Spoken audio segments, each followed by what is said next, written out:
오늘 아침 우리 주식시장은 크게 반등하고 있었습니다. 반도체주와 2차 전지주 중심으로 장이 열리자마자 모처럼 상승세를 탔는데요.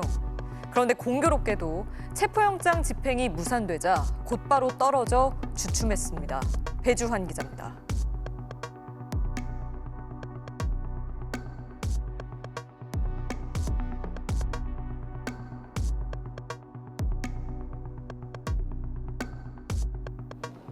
전날 2,300대에 머물던 코스피는 아침부터 급격한 상승 곡선을 그렸습니다.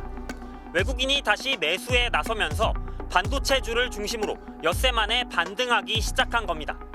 최고점인 2,454.67까지 상승폭을 50포인트 넘게 키운 오후 1시 35분쯤 코스피는 갑자기 5분 만에 13포인트 떨어집니다. 이 시각은 공수처가 체포영장 집행 중지를 알린 직후입니다. 정치적 불확실성이 커지자 모처럼 훈풍이 불던 주가도 주춤했던 것으로 보입니다. 내란 사태의 여파는 경제 곳곳에 영향을 미치고 있습니다. 12월 초 무렵 달러당 1,410원대였던 환율은 한 달이 지난 현재 1,470원을 넘나들 정도로 치솟은 뒤 진정될 조짐을 보이지 않고 있습니다.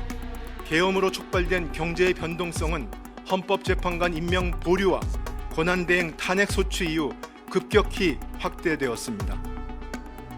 정부는 공수처의 윤석열 대통령 체포영장 집행 과정에서 최상목 대통령 권한대행 부총리가 경호처의 지휘권을 행사했어야 한다는 야권 비판에 어느 한쪽 편에 드는 것은 온당하지 않다는 입장을 밝혔습니다.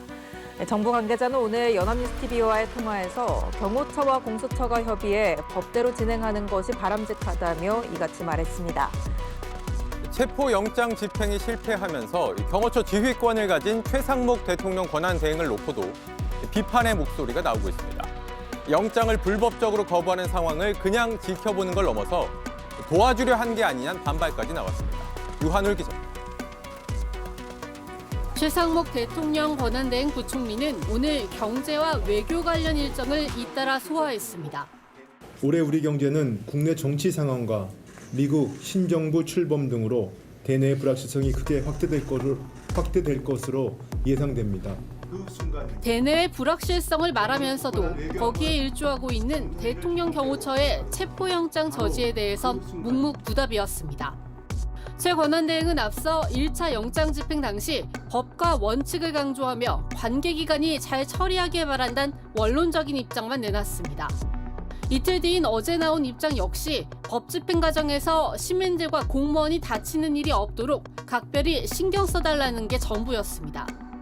공수처에서 공문을 보내 경호처 협조를 공식 촉구했지만 여기에도 답하지 않았습니다.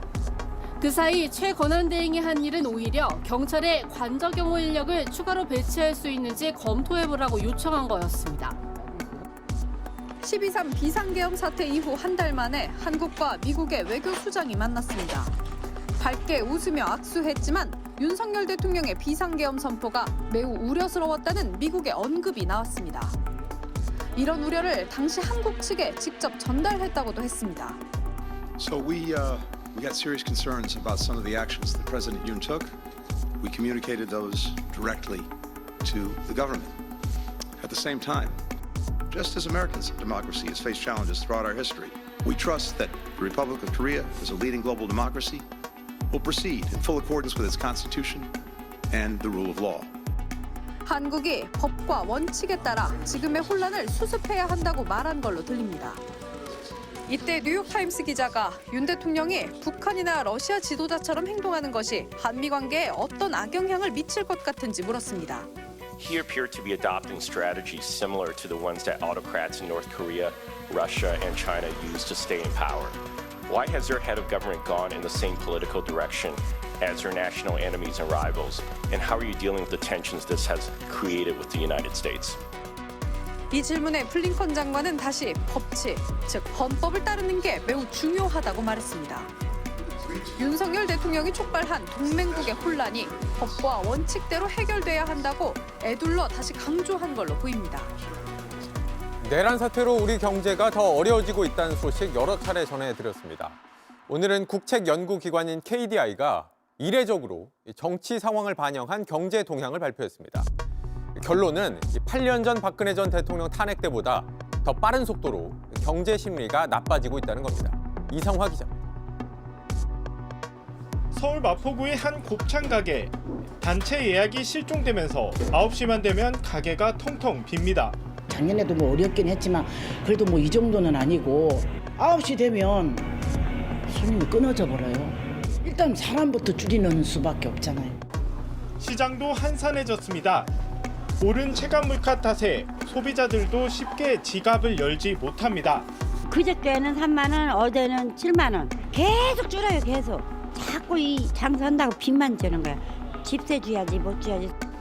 얼어붙은 내수에 12.3 내란 사태가 찬물을 끼얹은 겁니다. 한국개발연구원 KDI가 처음으로 이런 정치 상황까지 반영한 이달 경제 동향을 내놨습니다. 국책연구기관이 국내 정치 상황을 언급하는 건 이례적입니다. 특히 2016년 박근혜 전 대통령 탄핵 당시보다 경제 심리는 더 나빠진 것으로 나타났습니다. 8년 전 소비자 심리 지수는 3개월에 걸쳐 9.4포인트 떨어진 반면 이번엔 내란 사태 이후 한 달 만에 12.3포인트 급락했습니다. 2016년 탄핵 정부과 비교해보면 금융시장의 지표의 동요는 좀 제한적입니다만 가계와 기업의 심리는 더 크게 위축되었습니다. 경제 전반에 대해서도 지난해 내수 부진, 내수 회복 제약 등의 표현 대신 2년 만에 처음으로 경기 하방 위험이 커지고 있다며 경고음을 냈습니다. 탄핵 정국은 예상보다 길어지는 가운데 트럼프 취임 등 우리 경제를 둘러싼 각종 불확실성은 더 커지고 있습니다.